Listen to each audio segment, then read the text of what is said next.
Hello అండి, welcome back to Ramya's vlogs అండి. ఈరోజైతే మునక్కాయలని ఎలా స్టోర్ చేసుకోవాలో చూపించబోతున్నాను.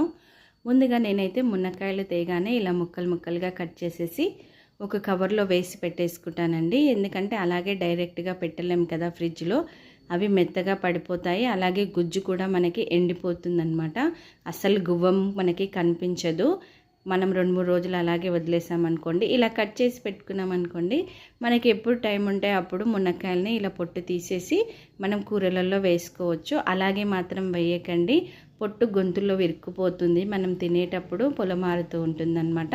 ఇలా స్టోర్ చేసేసుకొని మనము ఎప్పుడు కావాలంటే అప్పుడు మునక్కాయ పులుసు కానీ మునక్కాయ టమాటా లేదంటే సాంబార్లోకి వేసుకోవచ్చు అనమాట. ఇప్పుడైతే అన్ని పొట్టును తీసేసాను కదా, ఇలా నేనైతే ఇలా న్యూస్ పేపర్లో చుట్టేసి ఒక కవర్లో వేసేసి స్టోర్ చేసేసుకుంటాను అనమాట. కనీసం మనకి ఇది 15 రోజుల వరకు అయితే ఫ్రెష్గా ఉంటాయి. నచ్చితే మీరు